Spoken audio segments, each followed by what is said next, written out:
स्वागत है आपका हमारे YouTube चैनल पे प्रियासु मिश्रा। जैसा कि मैं बताया था कि हाँ मेरा पेडोगी का सेशन रहेगा। मैं आप लोग को पहले कुछ वीडियो दे भी चुका हूँ। तो क्योंकि सीटेट का एग्ज़ाम नज़दीक में है तो उसी को देखते हुए मैं जो आपका टॉपिक शुरू करूँगा वो है इंग्लिश पेडोगी। तो इंग्लिश पेडोगी का जो पहला हम लोग का टॉपिक है वो है एक्विजिशन एंड लैंग्वेज। जो हमारा पहला टॉपिक है वो एक्विजिशन एंड लैंग्वेज है। इसके बारे में हमने आपको कुछ बताया भी था, लेकिन मैं नए सिरे से शुरू करता हूँ। मैंने एक्विजिशन के बारे में बताया था कि इसका मतलब होता है अर्जन और इसका मतलब होता है भाषा। तो इस टॉपिक पे हम ये चर्चा करेंगे कि हम लोग भाषा का अर्जन किन किन माध्यमों से कर सकते हैं या बच्चा किन किन माध्यमों से भाषा अर्जित कर सकता है। तो सबसे पहले सीखते हैं कि भाषा किसे कहते हैं। तो भाषा जो होती है वो हमारी जो आवाज़ निकलती है, जो साउंड निकलता है, उसका एक ब्रॉड लैंग्वेज में होता है, मतलब ब्रॉड सेंस में होता है। हम कह सकते हैं कि जो लैंग्वेज की जो सबसे छोटी इकाई होती है उसको हम साउंड कहते हैं। साउंड कहते हैं।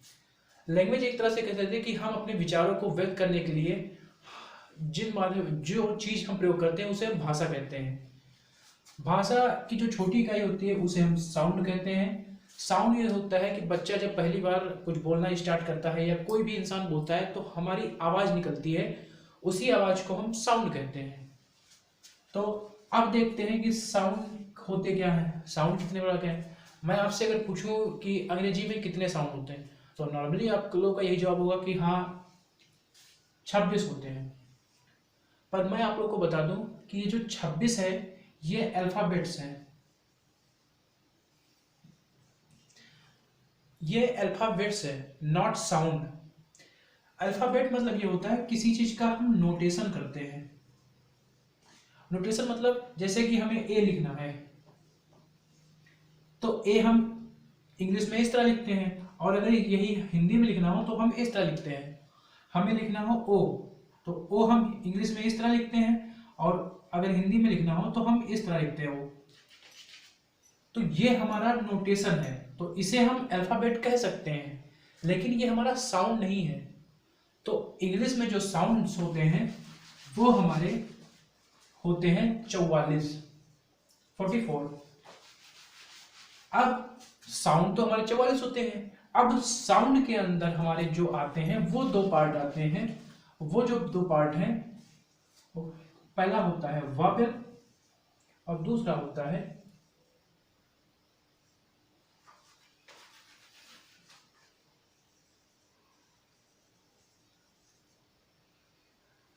कॉन्सोनेंट। थोड़ा स्पेलिंग में मिस्टेक हुई है तो उसको आप ध्यान दीजिए। बस मेरे ये समझते हैं, पहला होता है वॉवेल, दूसरा होता है कॉन्सोनेंट। वॉवेल जो हमारे होते हैं साउंड में वो 20 होते हैं, और जो कॉन्सोनेंट होते हैं वो 24 होते हैं। अब मैं अगर आपसे पूछूं कि हाँ वॉवेल कितने होते हैं या कॉन्सोनेंट कैसे कितने होते हैं, तो जनरली आप लोग का क्वेश्चन यही रहेगा, वो आंसर यही रहेगा कि ये 5 होते हैं और ये 21 होते हैं। देख दोनों को मिला के 26 यही लगाएंगे। पर जो हमारा एक्चुअल में होता है, जो मैंने ये बताया है, उस हिसाब से वॉवेल 20 होते हैं और कॉन्सोनेंट 24 होते हैं। अब ये जो वॉवेल होते हैं ये हमारा हुआ लैंग्वेज। लैंग्वेज किससे बनता है? साउंड से बनता है। इसकी लैंग्वेज की जो छोटी इकाई होती है वो साउंड होती है। साउंड को हम दो पार्ट में विभाजित कर सकते हैं, एक वॉवेल एक कॉन्सोनेंट। मतलब हम कोई भी चीज बोलते हैं, कोई भी आवाज निकालते हैं तो उसमें दो चीज होता है, या तो वॉवेल होगा मतलब स्वर होगा, वो जो आप हिंदी में पढ़ते हैं वो स्वर, और या तो कॉन्सोनेंट होगा। दो ही चीज होंगे। अब हम देखते हैं वॉवेल के बारे में थोड़ा।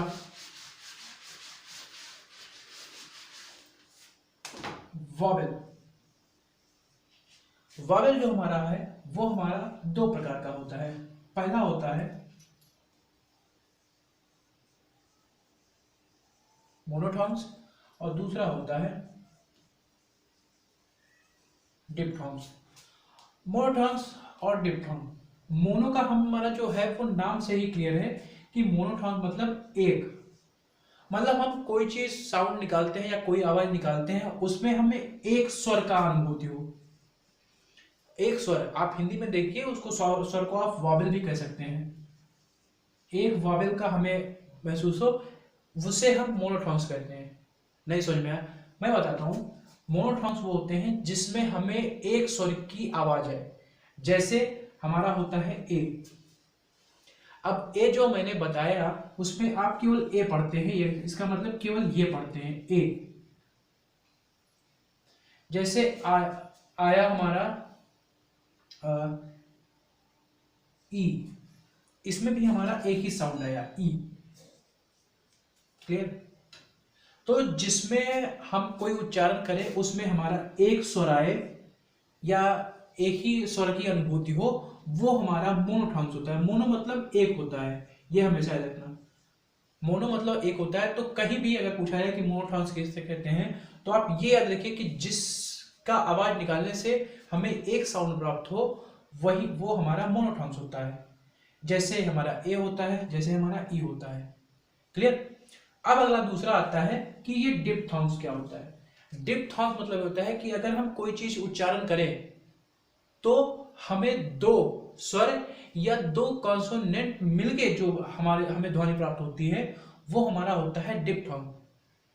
जैसे हमने एक एग्जांपल लिया आई, ये आप सब लोगों को पता है कि हाँ ये हमारा वॉवेल है, स्वर है। अब आई को हम जब हिंदी में बोलते हैं तो एक होता है आ और एक होता है ई। इन दोनों को मिला के हम आई बनाते हैं। इसको हम जब पढ़ते हैं, कई लोग हम ए पढ़ते हैं, कई लोग आ भी पढ़ते हैं। आ गुड बॉय या ए गुड बॉय। तो वो ए जो होता है, जैसे हम लोग जो मतलब हमारे लोग के जो समाज में है वो ब्रिटिश लैंग्वेज चल रहा है, ब्रिटिश इंग्लिश। अमेरिकन जो इंग्लिश होती है उसमें आ, और ब्रिटिश जो होती है उसमें ए पढ़ा जाता है। तो उससे मैटर नहीं करता है, ये आ भी हम पढ़ सकते हैं, ये कोई वो नहीं। तो ये जो हमारा आ आया वो हमारा इससे आया, और ये जो ई आया वो हमारा इससे आया। मतलब ये जो आई बना है ये हमारा दो स्वरों के मेल से बना है। जैसे ए और ई, ये आ ई, मतलब आई जो हमारा है वो दो स्वरों के मेल से बना है, इसलिए इसको हम डिप्थॉन्ग्स में रखते हैं।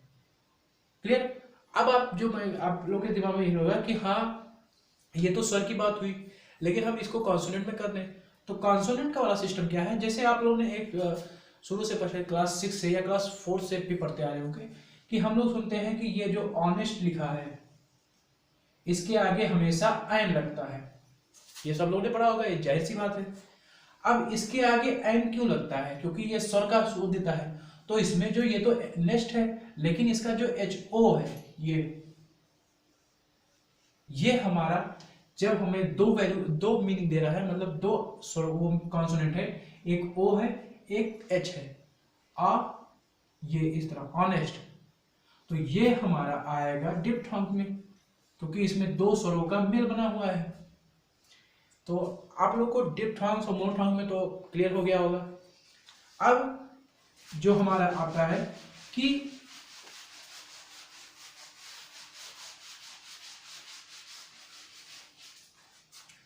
एक्यूक्वेशन, ये तो थी लैंग्वेज के बारे में कि लैंग्वेज की जो सबसे छोटी इकाई होती है वो साउंड होती है, साउंड।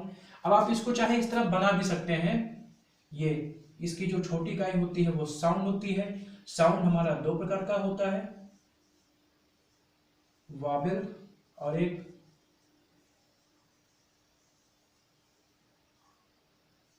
कॉन्सोनेंट।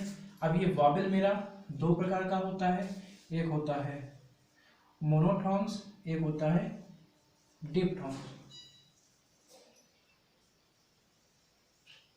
क्लियर? ऐसे आप बना भी सकते हैं, कोई इसमें वो नहीं है। अगला जो हमारा आता है वो आता है एक्यूक्वेशन। एक्यूक्वेशन मतलब क्या होता है ये आप देख लीजिए एक बार। एक्यूक्वेशन मतलब होता है अर्जन। हम किसी चीज को अपने अंदर आत्मसात करते हैं, मतलब एसिमिलेशन करते हैं। हम किसी चीज को अपने अंदर एसिमिलेट करते हैं, मतलब आत्मसात करते हैं। तो वहां पे हमारा होता है अर्जन। जैसे मैंने कहा कि आप कोई चीज सीखिए, जैसे आप कोई गाड़ी चलाना सीखते हैं, तो गाड़ी आप कैसे चलाना सीखते हैं, उसको अपने अंदर एकदम पूरा ढाल लेते हैं कि हाँ हमें बाइक चलाना सीखना है या मुझे ये चीज करना है, तो उसका आप साथकरण करते हैं, मतलब एसिमुलेशन करते हैं। और एसिमुलेशन अगर अच्छे से करेंगे तो आपका जो एक्विजिशन होगा, मतलब अर्जन होगा, वो अच्छा होगा। अब देखो अर्जन किन किन माध्यमों से होता है। अर्जन जो हमारा होता है, जो भाषा, किसी भी भाषा का जो अर्जन होता है वो हमारा सामाजिक होता है, या हम लोग का रचनात्मक भी हो सकता है। जैसे कोई बच्चा है, उसको पहले किस तरह सिखाया जाता है, पहले अगर मान लो उसको छोटा बढ़ाना है तो सबसे पहले हम लोग ऐसे ऐसे करते हैं, ऐसे बनाते हैं, उसके बाद में आपको कहते हैं कि हाँ बेटा इस पे चढ़ाओ, तो वो सबसे पहले इसमें रचना करता है कि हाँ इसको मुझे ऐसे मिलाना है, फिर ये बनाना है। तो उसके कई सारे माध्यम हैं। तो आज की क्लास बस इतना ही कि हाँ मैंने क्या सीखा लैंग्वेज के बारे में, लैंग्वेज की जो छोटी इकाई होती है उसके बारे में। आगे की क्लास हम आपको प्रोवाइड करेंगे। जय हिंद, जय भारत।